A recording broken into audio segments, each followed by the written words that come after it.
First Watch Now. What you need to know from the Cochise County Sheriff's Office. Hosted by Cochise County Public Information Officers Carol Kappas and Grady Butler.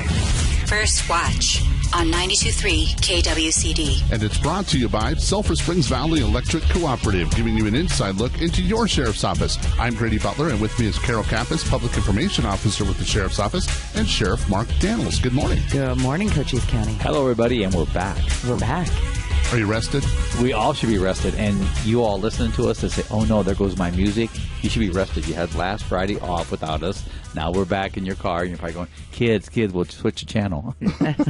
Now keep it here. We got some great stuff coming up for We you. do. So we appreciate you guys listening to us on Friday morning when you're going to work. Well, let's start off with Memorial Day celebrations. It was a good event, let me just say. Veterans Memorial Cemetery had theirs over there off BST. Former Colonel Teresa Welch put that on, and very nice event over there. And then we went up to Old Post at 11 with General Hale and his team up there, and General Eubank for putting on a really nice event. They always do, too. So it's just a nice honor and remembrance of those who served this country and to protected our freedoms and liberties and who we are as the United States. Well, let's go ahead and kick back to some promotions that happened this week as well. Good promotions this week. We promoted John Jurdy to captain.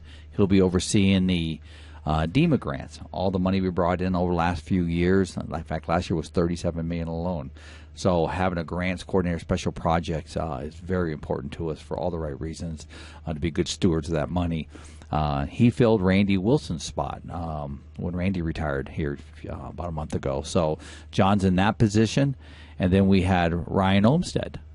Ryan's homegrown from the Bisbee area, and he was a corporal, and he moved into the sergeant spot. And then we had a deputy move up, and that is Corky Hoke. It's not his real name. Nobody, if I said his real name, nobody would even know who he is. But Corky Hoke moved into corporal. So congratulations to all three of them. And talking about congratulations, we were pretty busy last week or the past 2 weeks with graduations, high school graduations, and we wanted to tell everybody thank you so much. Sierra Vista for Project Graduation, Pep Tech for having their graduations and allowing us to participate by providing gift baskets for the graduates. So thank you all for everybody who came out. We posted some of the stuff where they do the DUI goggles and the cornhole, and that's pretty hysterical, but it's a reality look at what happens if you're impaired to the slightest degree and you can't even perform that kind of function. And the kids, I always go out for Project Graduation. This year I missed it because I had another event. I was out of town, actually. But let me just say, the kids love that, too.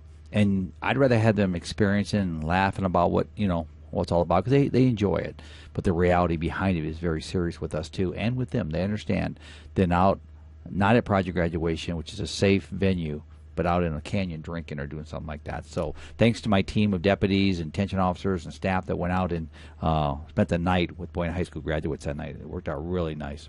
And speaking of graduations, we had a graduation, and we had 5 graduate from the Law Enforcement Academy, and 1 was a lateral, so we're going to have 6 new people. 6 new people, and congratulations to all of them. And our lateral came over from the Yuma County Sheriff's Office. He worked there for several years and then went to Border Patrol, retired from Border Patrol, and has it still in his blood. So he's now working for us as a lateral. So got a chance to meet him and swear him in the other day. And then 5 brand new graduates from the academy, and it was exciting. It's so exciting when you sit in the room with all these fresh minds and just so energized, and it's nice to see. But so there's 6 brand new ones there, and then we're in the process of a handful of people. I think we have 8 finalists right now, so we actually will be fully staffed in patrol, which is remarkable in law enforcement right now.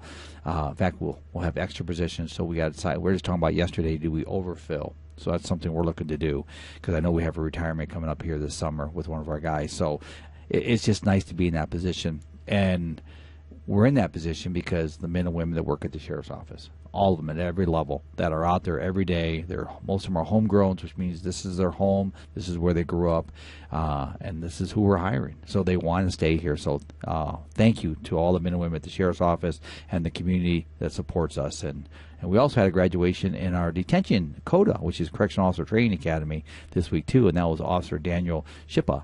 his dad works as a federal agent here in town. So, in fact, he got to do the pinning on him, the badge pinning. But congratulations to Daniel, too, for his achievement there with the COTA graduation. It's a tough course, and so he did really well. So congratulations to him on that. And go ahead. I was going to say, we also just hired over the last week 6 brand new detention officers that will be starting with us in the next 2 weeks. So, and we still have openings. And Grady, you know that, working as a component of our correctional side. So, if you're interested in a profession, I mean, our jail, come on over. We're looking to hire. If you're young and thinking, what can I do? And we have college reimbursement programs for education. Come see us. Come see us. It's a great place to work too. It's in a team environment, and they're going to have a brand new facility here real soon, next couple of years. So we're excited about that too. And also, there are several deputies that started their career in the jail. Many have, Grady, actually, in that aspect. Whether they're young, they come into jail, they get some good foundation working in a team environment, working in jail, seeing how a correctional side works, and then they transfer into the patrol side. Not all of them do. And they're 2 different career paths. When we don't encourage either way. I mean, if you want to work corrections, great. If you want to work patrol, great. It's all part of the public safety, criminal justice family.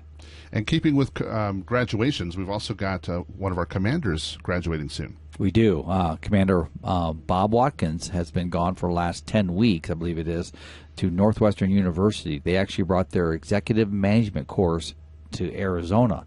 So he's been in Phoenix for the last 10 weeks, learning the new polishing skills of leadership and management. So we're excited. He graduates today in Phoenix at noon. I'll be heading out to his graduation right after this radio show. But congratulations to Bob. Pretty tough course. And if anybody's been to those executive management courses, they'll know what I'm saying. It was a tough course. This is graduate level course stuff, and Bob loves that. Bob's got his master's degree. He loves doing. He's working on his PhD, so this is right up his alley. So congratulations, Bob, and to his family that's missed him for the last 10 weeks. That's right. And so you're going to be busy after that with tomorrow. You're speaking to a group of individuals, and you have a binder, and you're ready to go. I am. I'm honored. I'll be speaking to the Sierra Vista African American Community Coalition, which is all sponsored with the Greater Huachuca branch of the NAACP and the Southwest Association of Buffalo Soldiers. So I'll be speaking to them before they do their 8th annual raising of the Juneteenth flag. So I'm excited about that. I really am. But I'm speaking on the history of Cochise and the patch that we wear in our uniform. So that's at 3 o'clock. I believe it's at Tompkins Park tomorrow before we raise the flag. But it's sharing the history. You know, we were so rich in this county between the military, tribal with Cochise and Geronimo, lawmen with Wyatt Earp, you know, and I mean John Behan being our first sheriff. So going to hit on a little bit of all that tomorrow and just where it all came together and where today we still embrace that. And if you look at Cochise County emblem, you look at the Cochise County Sheriff's Office patch, I mean, it's symbolic that who we are in this county. Well, let's give your border update for this week. Well, let me just say, Title 42 went away. I mean, there was high hype on that, and it wasn't what people thought it was going to be, which is a good thing. Not that we didn't have a surge that last week. I mean, we had record numbers again on top of record numbers, but we didn't have the surge post 42. We did not. So we're back in. This is what I keep telling people. Everybody thinks, okay, we're back. The border's secure. We're all good. Grady, you rode last night. I hear it. I see it every day. There's a gentleman that was in the hospital here a little week ago, got hit by a smuggler that's being chased. It hasn't stopped. We're still in a crisis mode. The Title 42 anticipation would have been a crisis on top of a crisis. That didn't happen. But we didn't go back to a secure border. We went back to a crisis border. So I always remind people, the deputies that are out there, the people who live in the rural parts of the county are still dealing with this smuggling at record numbers. We have to get a handle on that. And until we prioritize our border in Washington, D.C., and that's by Congress, heck, they can't even settle a budget, let alone deal with this. And I get very frustrated with it because it's in their backyard. We're the byproduct of their failures in Washington, D.C., all the way into the White House. So I'll continue to say that. That's not political, folks. That is a fact. Our numbers speak for themselves on the border. And what really bothers me the most, I'll just say this, is our Border Patrol agents, CBP. They have been through heck for the last 2 years. And you talk to them, their morale hurts. I mean, it's not good for them. They were hired to protect our homelands. And right now they've been beat on pretty hard. And finding an agent that will sit up and tell you that this is great right now, we got a secure border, I have not found that yet, because they're overworked. And what they're doing now is not securing the borders, everything but. So, and they're doing everything they can to secure that border. Don't read me wrong on that statement. So again, I applaud. I did everywhere I go. I spoke a couple weeks ago. I said the same thing. I applaud our CBP agents out there and all the law enforcement that's working collectively. Because if you don't recognize it, you can't solve it. We've recognized it here, and we're doing everything we can to solve it. And one of your messages you have along those lines is slow down.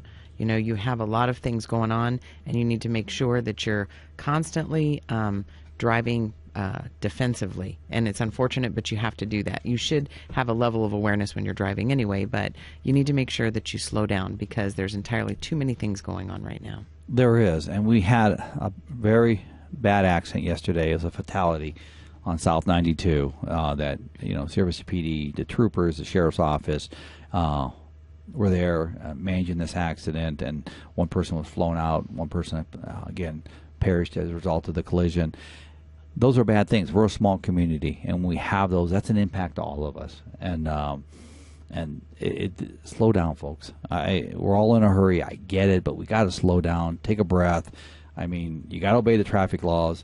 Those lights turn yellow. That's not an acceleration point. That is a deceleration point. You got to slow down, but people do just the opposite. Law enforcement's busy, whether it's Service PD, Sheriff's Office troopers. We're all very busy, and we depend on you to obey the laws and the traffic control devices. If you're not, we have results of what happened yesterday. So there's always a causation to an accident, and there will be one tomorrow, or the one coming out reference to one that happened yesterday. Well, also for your stop of the week, I understand you have two you'd like to share. I do. One thing that, and I'll just say that, it starts off with this. The first thing is this. If your windshield's cracked up, and I'm talking about not a chip, but if you're cracked up from to the passenger side to the driver's side, or if you have a big spider crack, we've all seen those, I mean, that is illegal in the state of Arizona. The integrity of the windshield is no longer in place. That means you will be stopped. And I stopped a Tennessee plated car 2 days ago where the whole windshield right there by the mirror was just smashed. I mean, it was so obvious. And that's what we look for, those obvious ones like that. So I stopped it. The guy was very nervous. He's out of Tennessee. He just drove here, hasn't lived in this area very long. And I asked him why he was so nervous. Of course, he's had prior contact with law enforcement, just got out of jail in Tennessee, but he had no license. He was suspended, revoked, some other issues. Long story short is this, I'll say this, is, folks, if you're going to drive a vehicle, you're responsible to make sure it's safe, whether it's got headlights, taillights, insurance, all the different things, and you are a licensed driver. So you have to have a proper windshield, and I'll say that. Number two is this. Well, let me go back for a minute. If you're on a motorcycle, as motorcycle season's out and about right now, you have to have eye protection. So if you don't have a windshield, you can't drive a motorcycle down on a public roadway without eye protection. So we get a lot of that, right? I'm seeing a lot of that too. So again, you got to have proper eye protection. And if you don't, well, and I want to say this to you too, as my final safety thought of the week. If you pull off the side of a road in a shoulder area and you turn your emergency flashers on, that's an indicator for law enforcement that when we drive by, we're going to come back and check on you. Unless we're into a priority response code, there's a really good chance we're going to come by and check on you. Yesterday I did the same thing. And it's amazing how some people don't like that. Folks, we're not trying to bother you.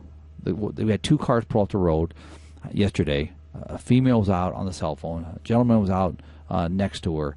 And the emergency flashers on. We don't know if that's an accident. We don't know if that's a domestic along the road. I mean, we see it all.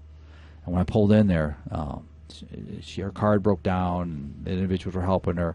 But the individuals helping were offended. They just weren't happy that I was there. Like, thanks, Sheriff, thanks. No, just, and I won't go into detail, but it wasn't a good. It was but I explained to them, this is why we're here. We want to make sure you're all right. Can we provide you any assistance? That's what law enforcement does. Call it over-servicing, but I call it community policing at its best. So if you're offended if we stop you when you get your flashers on, don't be offended. We're there to help you. And for your safety message of the week, it is Click It or Ticket going on right now. It is Click It or Ticket, and we've been putting that all over our Facebook. We've been putting that out there. I know a lot of law enforcement's doing the same thing. This is a multi-agency approach statewide that we want you to put that seatbelt on. click up the little ones in the back seat. We want you to click it and ticket. Click it, because if you don't, there will be a ticket. That's all. Well, I'm almost positive this is a zero tolerance approach. That's correct. You don't have a seatbelt on, you get stopped during these details. I know Memorial Day, for example, we had units out there that were working click it or ticket, that you will get a ticket for it. So please, folks, I mean, when we first started this 20 years ago, only like 40 to 50% clicked it, wore a seatbelt. Now we're up into high 80s, 90s. So we've done really well, but let's close that gap to 100%. Hopefully we'll see that someday. I don't know if we'll ever see it. Some people I've talked to, I'll never wear a seatbelt. Okay, understand. The odds of you being injured and killed in a car accident is greatly enhanced by not wearing a seatbelt. And that's the Governor's Office of Highway Safety that helps us out with that as well. They do. They do so much for us. And thank you to the Governor's Office of Highway Safety for all those grants, all these specialty vehicles. You see a lot coming from them. Thank you so much for all that. And Sheriff, we thank you for coming and talking to us today. Thanks, everybody. Have a great week and be safe out there. And Carol, who do we have coming in next? We have Gordon Anderson from the great little community of Tombstone. First Watch on KWCD Country is brought to you by Sulphur Springs Valley Electric Cooperative. It's First Watch Now. Hosted by Public Information Officer Carol Kappas and Grady Butler. On 92.3 KWCD. And it's brought to you by Sulphur Springs Valley Electric Cooperative, giving you an inside look into your Sheriff's Office. I'm Grady Butler, and with me is Carol Kappas, Public Information Officer with the Sheriff's Office, and our next guest. Welcome back, Cochise County, and we have Gordon Anderson, the dynamic Gordon Anderson here from Tombstone. So thank you so much for coming in today. My pleasure, Carol. It's thrilled to be here. I love radio. So tell us a little bit about your project that you're working on, or the Tombstone Project, which is going to be amazing. We are celebrating 30 years of the fantastic movie Tombstone, June 23rd, 24th, and 25th in Tombstone, with many cast members there. Well, let's get the list. Who's going to be showing up from the movie? Well, Michael Biehn will be there, none other than Michael Biehn, Dana Wheeler Nicholson, who was Maddie Earp, Joanna Pakula, who was Big Nose Kate, really nice lady, Chris Mitchum, who was in the movie Tombstone, and his father, of course, was the narrator of the movie Tombstone. So he'll be there, Chris Mitchum. Billy Zane, we're thrilled to announce Billy Zane is coming. Just talked to him a couple of weeks ago. And Peter Sherayko, who's well known to Tombstone. He was Texas Jack Vermillion. And I'm thrilled to announce this name, Robert Burke. He's a big star. He's been in Law & Order, and, of course, he had a small part in Tombstone. He was one of the McClowry brothers, but really a nice man. Have had great conversations with him. John Philbin, who's been in a lot of movies, horror movies, of course, Tombstone. He's been in the original Children of the Corn. He's been in some as they say, chick flicks and surf movies, and he's been around a long time. And Lisa Collins is flying all the way from Sydney, Australia, just for this event. She was Louisa Earp in the movie Tombstone, and she's absolutely a trooper. Do anything we ask her. She's going to be doing a video here announcing she's coming. And we have Wyatt Earp is coming. That's his real name. He's actually a descendant of Wyatt Earp. He played Billy Claiborne in the movie, and like a lot of stars, a lot of parts got cut out because ends up on the cutting room floor a lot of the movie. So that's the cast so far, unless someone else signs up. We're working. I've asked most of them, and you can ask me who I've asked, and I'll probably say yes. Well, actually, there's some of the big stars from Yes. the movie. I know you've reached out to all of them. Oh, yes. Who's the latest one you've reached out to? Kurt Russell. We sent an invitation to him, and he's a very nice man. I met him a year ago at the Cowboy Hall of Fame in Oklahoma City, and I got to chat with him for 10 minutes about this because I've been planning this for a year. And he was super, super nice and very, very grateful. And he said, Gordon, I'm busy. And I said, one day, Kurt, just one day. And he said, okay, I'll think about it. So we have a couple invitations into him, but I know he is busy. So how can people meet these celebrities? Well, we have Friday night. We're going to have at Shefflin Hall. We're going to have a Mescal night with Mark Sankey, the manager of Mescal, will be there talking with a behind-the-scenes look with the makeup artist and several other people that were behind the scenes. And that's going to be absolutely fascinating. That's going to be Friday night, June 23rd. Tickets are still available for that one. Saturday night there'll be a Star Symposium at Shefflin Hall at 7, but tickets are sold out right now for that. But do not despair, because at the Oriental Theater, the stars will be there Saturday and Sunday. And Michael Biehn will be at Vintage Cowgirls, a couple doors down. But most of the stars will be at the Oriental Theater, so don't despair. You get to go in there, and the free admission. The stars do charge to sign their photos, and they're very reasonable. They're nothing really expensive, but and you get to meet them and get your picture taken with them, and it's once in a lifetime. This will never happen again, is what I tell people. This is a moment of time we're going through, and this will never happen again. So how can people find out more about this online? Oh, they can go to our website, tombstone30th.com. Or they can go to our Facebook page, Tombstone 30th Cast Reunion, I believe it is. And it's a lot of details there. And we're going to be honoring Bill Paxton at the event. He's going to get the Western Legends Award. We've been talking with his son. I've been communicating with him for months, trying to get him here. James Paxton, really nice guy, but he has to work. He's an actor. He's got to be on set that weekend. And he's been working with me. We've been planning this out. And he said, Gordon, I can't make it. I just can't. I guess there's some writer's strike or union. There's some SAG strike, some strike that moved his schedule up. So, but we will be honoring Bill Paxton. That's kind of cool. And you've been doing media all over the place for this event. I mean, so people from all over the country are coming to Tombstone. There are. I talked to someone from Ohio last night, and that was interesting. And he's coming, and I got a guy from Brazil coming. And so you have to make sure somebody says, I'll be your Huckleberry, right? You have to have something in there about that. I'm sure, that movie was so well written, and it can't be duplicated. I mean, the screenplay was unbelievable. That's why the reason the movie's so popular still to this day is because it just can't be duplicated. All right, so invite everybody out to this event one more time. Yeah, come on out and meet the stars in Tombstone, Arizona, June 23rd through the 25th. The stars will be at the Oriental White Earps or Oriental Theater right downtown Tombstone on Saturday and Sunday, limited on Sunday until 2. So get there and do a once-in-a-lifetime thing here. This will never happen again, and we hope to see you there. Tombstone's a great place. And you're always working on something for Tombstone, so can you give us a peek of what's coming up after this one? Well, I don't know. We certainly financing's always an issue. This is not cheap to getting these guys here. So, but there's we're working on other people like Barry Corbett, Barry Corbin. Excuse me, that's John Barry Corbin. He's getting older now, and he wants to come to Tombstone. We'd love to have him there in the near future. Well, we appreciate everything you do for Tombstone because we know that you love that town and you love bringing stuff there. So thank you very much. Absolutely. Thanks for having me. Cool, and thanks for coming and talking to us today. Thank you. And Carol, who do we have coming in next? We have the Salvation Army. Captain Heather is going to be here. First Watch on KWCD Country is brought to you by Sulphur Springs Valley Electric Cooperative. Hosted by Public Information Officer Carol Kappas and Grady Butler. On 92.3 KWCD. And it's brought to you by Sulphur Springs Valley Electric Cooperative, giving you an inside look into your sheriff's office. I'm Grady Butler. With me is Carol Kappas, Public Information Officer with the Sheriff's Office, and our next guest. Welcome back, Cochise County, and thank you so much to Salvation Army, Miss Heather being here. Thank you for everything that you do. Oh, thank you for having us here. And so you dropped off something a couple weeks ago, and I did not know that this was a thing. Shame on me, but again, I just need to share it with everybody.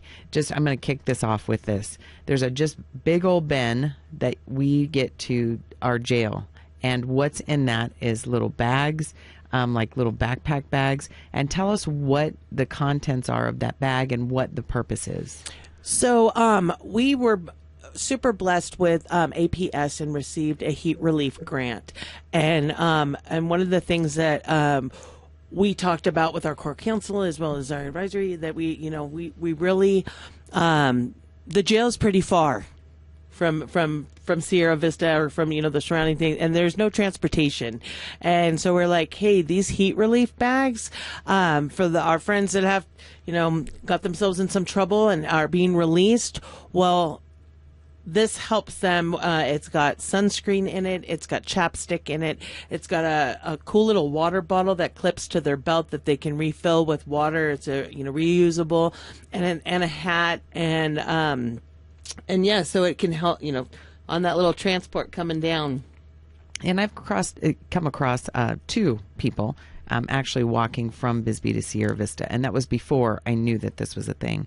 And one of them, she really was almost in a medical type of an emergency because of the heat and because of walking and not having any water. So I keep water in my trunk, and so I made sure that she had some of that. But when I saw that, Again, and the water bottles are amazing because you fill them with water. When you're done, you would think that, you throw them on the side of the road, but these you can roll up into a little roll and you put them back in your pocket and you can use them over and over and over again. Right. So I just want to say thank you so much for providing that service. Oh, you are so very welcome. It was our pleasure. And I understand you have an event going on tomorrow.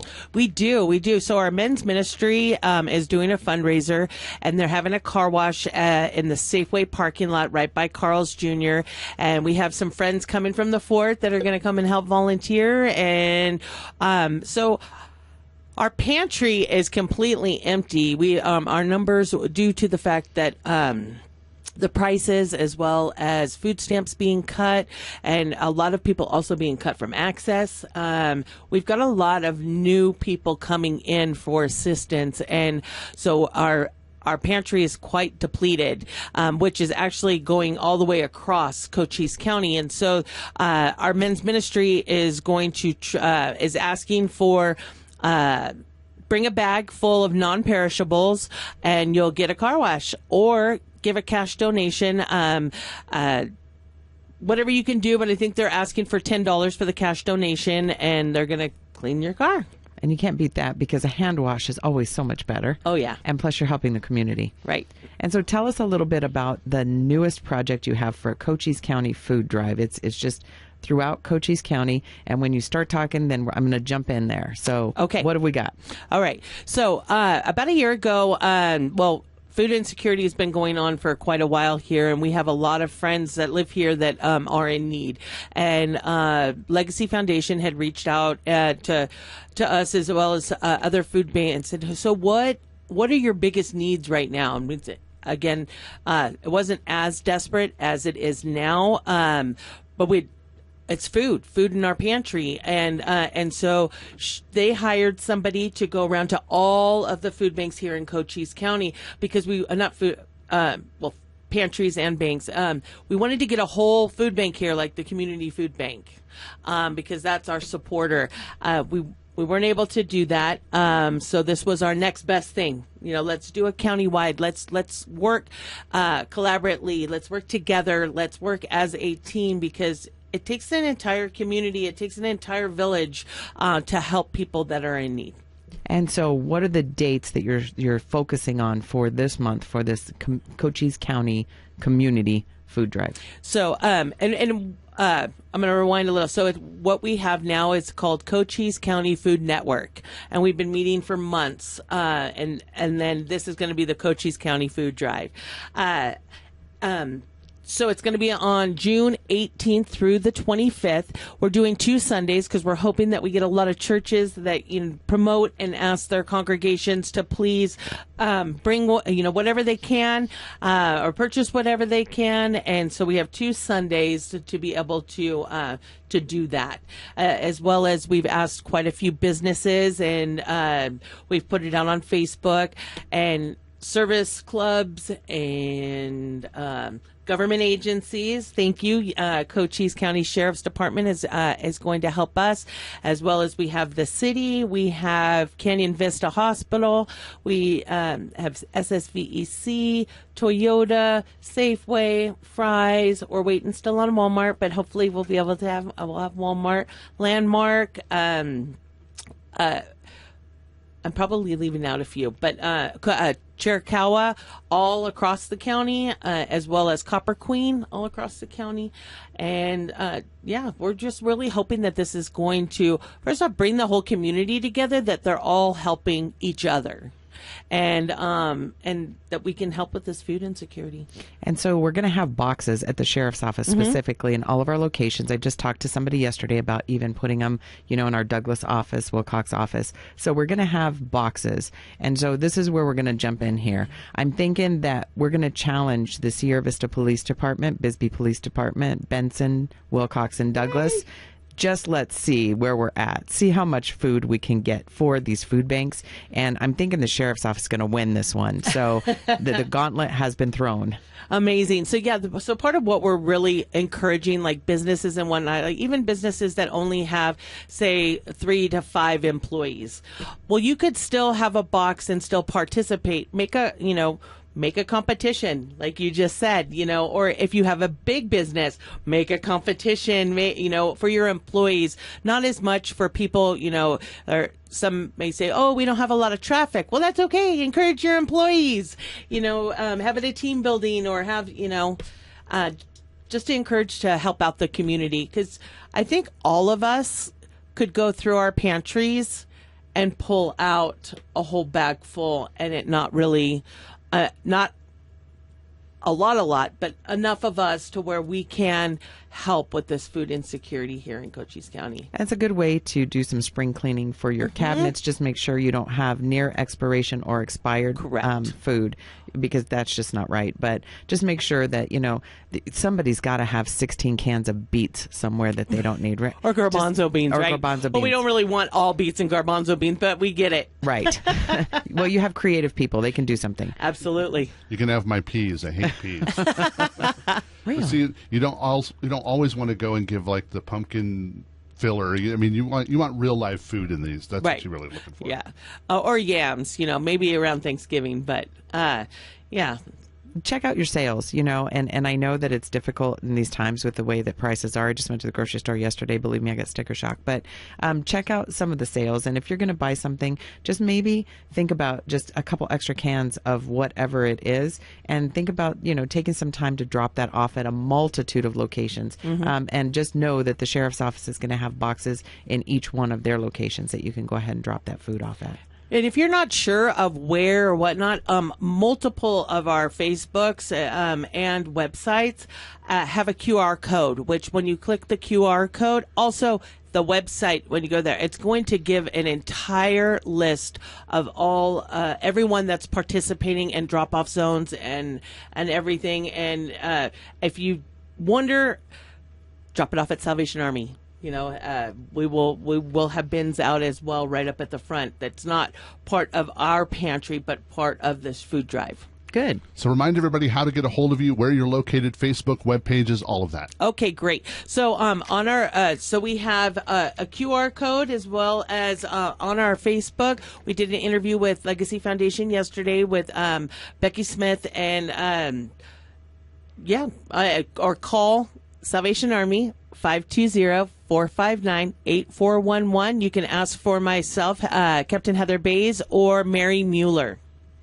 Well, Heather, we thank you for coming and talking to us today about the Salvation Army. Thank you, Grady. And Carol, who do we have coming in next? We have Patty Williams from Tombstone Small Animal Shelter. First Watch on KWCD Country is brought to you by Sulphur Springs Valley Electric Cooperative. On 92.3 KWCD. And it's brought to you by Sulphur Springs Valley Electric Cooperative, giving you an inside look into your sheriff's office. I'm Grady Butler, and with me is Carol Kappas, Public Information Officer with the Sheriff's Office. And our next guest, it's Patty from the Tombstone Small Animal Shelter. Good morning. Good morning. How are you? I am wonderful. So, first of all, tell us a little bit about yourself. My name is Patty, and I am the president director of the animal shelter. I've been there almost 5 years. And let's talk about what the Tombstone Small Animal Shelter does. We take in animals that are either unwanted, abandoned, or we rescue them from a shelter that has to get them out. We get these animals ready for their next adventure in life and get them to trust again. So what are some of the services that you offer? We offer the community assist, which is free spay neutering for their animals, and food. If they're low on food or they're having a rough time, they can come to us and we'll give them food for their animals. And are you a nonprofit? Yes, we are. Let's talk about an event that you have coming up tomorrow to help raise money. We will be having a rummage sale at the shelter.